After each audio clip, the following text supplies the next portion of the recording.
আসসালামু আলাইকুম ওয়া রাহমাতুল্লাহ। সুপ্রিয় আলোর পথের দর্শক মণ্ডলী, আশা করি মহান আল্লাহ রব্বুল আলামিনের অশেষ মেহেরবানি ও দয়ায় আপনারা সবাই ভালো আছেন। জাহান্নামের শাস্তির বর্ণনা দিতে গিয়ে কোরআন কারিমে বারবার বলা হয়েছে নার তথা আগুন, যে আগুনের তীব্রতা গায়ের চামড়া খসিয়ে দেবে পুরোপুরি। পরক্ষণেই তা আবার পুনরায় পূর্বের অবস্থানে ফিরে যাবে, আবারও আগুন খসিয়ে দিবে এবং তা পুনরায় আবার ঠিক হয়ে যাবে। এভাবে শাস্তি ভোগ করতে হবে। তাদের আঘাত করা হবে আগুনের মুগুর দিয়ে। এ প্রসঙ্গে পবিত্র কোরআনুল কারিমে আল্লাহ তাআলা বলেছেন, কখনো না, তারা নিক্ষিপ্ত হবে হোতামায়। তুমি কি জানো হোতামা কি? তা হল আল্লাহর প্রজ্বলিত আগুন, যা অন্তরসমূহকে গ্রাস করে। তা তাদেরকে বিনষ্ট করে রাখবে অতি উচ্চ স্তম্ভসমূহে। আল্লাহ তাআলা আরো বলেন, তোমরা জাহান্নামকে ভয় করো, যা প্রস্তুত করা হয়েছে কাফিরদের জন্য। সূরা আল ইমরান আয়াত নম্বর 131। নিশ্চয়ই জাহান্নাম গোপন ফাঁদ সীমালঙ্ঘনকারীদের জন্য প্রত্যাবর্তন স্থল। সূরা নাবা আয়াত 21 ও 22।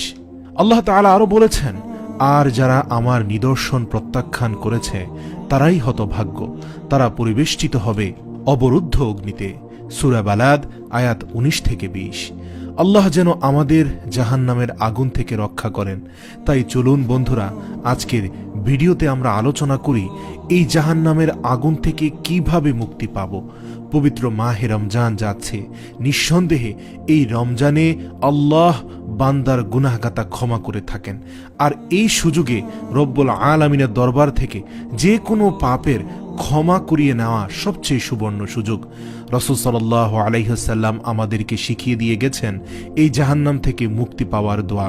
চলুন সেই হাদিসটি আজ আমরা জেনে নেই।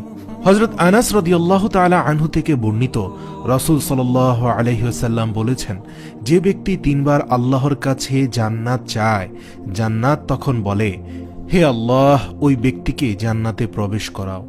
পক্ষান্তরে যে ব্যক্তি 3 বার জাহান্নামের আগুন থেকে মুক্তি চেয়ে দোয়া করে বলে, হে আল্লাহ, আমাকে জাহান্নাম থেকে মুক্তি দাও, তখন জাহান্নাম আরজি করে রব্বুল আলামিনের দরবারে বলে, হে আল্লাহ, ওই ব্যক্তিকে জাহান্নামের আগুন থেকে মুক্তি দাও। সুবহানাল্লাহ।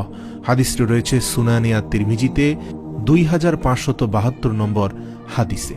প্রিয় দর্শক, এই মাহে রমজানে যদি আপনি একবার বলেন, আল্লাহুম্মা আজিরনি মিনান নার, হে আল্লাহ, আপনি আমাকে জাহান্নামের আগুনের হাত থেকে রক্ষা করুন, তখন জাহান্নাম সাথে সাথে আল্লাহকে বলবে, হে আল্লাহ, ওই ব্যক্তিকে জাহান্নামের আগুন থেকে মুক্তি দিন।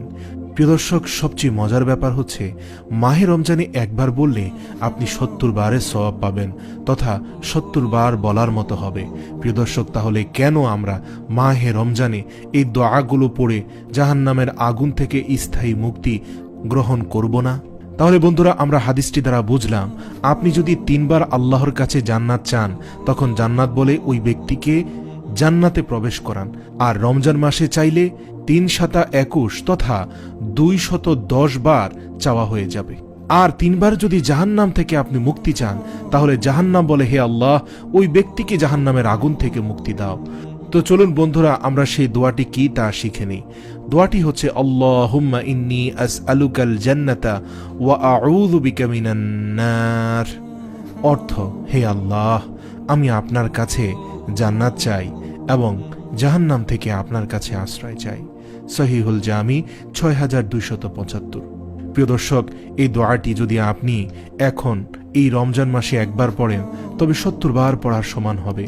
আল্লাহুম্মা ইন্নী আসআলুকাল জান্নাতা ওয়া আউযু বিকা মিনান নার।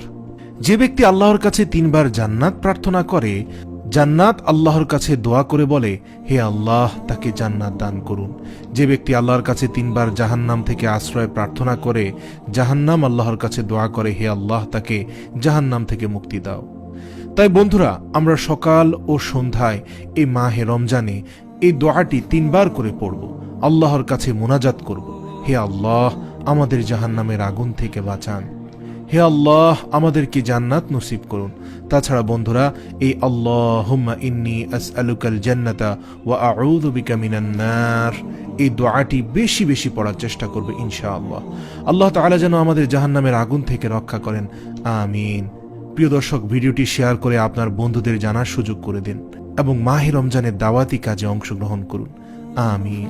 ওয়া আখির দাওয়ানা আনিল হামদুলিল্লাহি রাব্বিল আলামিন।